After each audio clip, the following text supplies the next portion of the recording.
వెంకటేశ్వర స్వామికి శంఖం చక్రం దాని వెనకాల ఉన్న రహస్యం ఏంటో మీకు తెలుసా? తెలుసుకోవాలంటే ఈ వీడియో పూర్తిగా చూడండి. తిరుమల శ్రీవారి దర్శనానికి వెళ్ళినప్పుడు మనసు ఎంతో పులకరించిపోతూ ఎంతో ఆనందపడతాం. కానీ ఎప్పుడైనా గమనించారా, స్వామివారి భుజాలపై కనిపించే శంఖం చక్రం వాటి వెనక ఉన్న చరిత్ర ఏంటి? ఇది కేవలం అలంకరణే కాదు, వేల ఏళ్ల పురాణ రహస్యం కూడా ఉంది. అదేంటి ఇప్పుడు తెలుసుకున్నాం. శంఖం పంచజన్యం. శ్రీ మహావిష్ణువు యొక్క ఎడమ భుజంపై ఉన్నది పంచజన్య శంఖం. ఇది సముద్ర మదన సమయంలో పుట్టింది. విష్ణు ఈ శంఖాన్ని తీసుకొని దాని ధ్వనితో ధర్మానికి పునాది వేస్తాడు. శంఖం ఊదినప్పుడు వచ్చే ఓం అనే నాదం విశ్వ సృష్టి ధ్వనిని సూచిస్తుంది.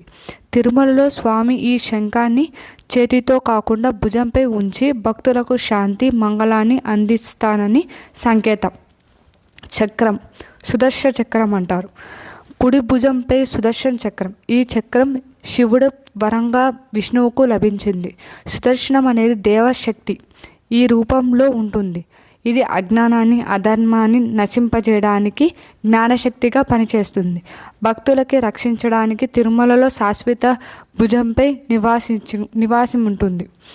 తిరుమల స్థల పురాణ ప్రకారం మనం చూస్తే కనుక కలియుగం ఆరంభంలో అధర్మ శక్తులు తిరుమలలో భక్తులను వేధించాయి.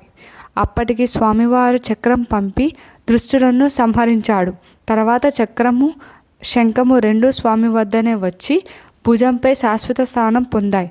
అప్పటి నుంచి శ్రీవారి మూల విరాట్ రూపంలో వీటిని మనం దర్శించుకుంటున్నాం.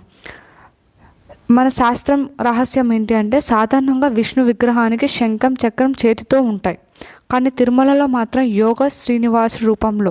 ఇక్కడ స్వామివారి యోగ సమాధి నిష్టలో భక్తులకు అభయ వర ప్రదానంగా చేసి ముద్రలో నిలబడి ఉంటాడు. ఆయుధాలు భుజంపై ఉండటం, ఆయన శక్తి ఎప్పుడు భక్తులపై కురిపించడం అనేది మనం చూస్తూ ఉంటాం. శంఖం చెప్పేది ఏంటి అంటే, మీ మనసు శాంతంగా ఉంచుకోండి. చక్రం చెప్పేది ఏంటి అంటే, అజ్ఞానాన్ని తొలగించి రెండు కలిపి స్వామివారు ఒక్కటే చెప్తారు, భయపడకు, నేను ఎప్పుడు మీతోనే ఉంటానని. ఇదే తిరుమల శ్రీవారి శంఖ చక్రం వెనక ఉన్న రహస్యం. మీరు కూడా తిరుమల దర్శనం చేసుకున్నప్పుడు ఈ దివ్య రహస్యాన్ని గుర్తించుకొని చూసి ఆనందించండి. శ్రీనివాస కళ్యాణ యోగ ప్రత్యక్ష దైవ గోవింద గోవింద.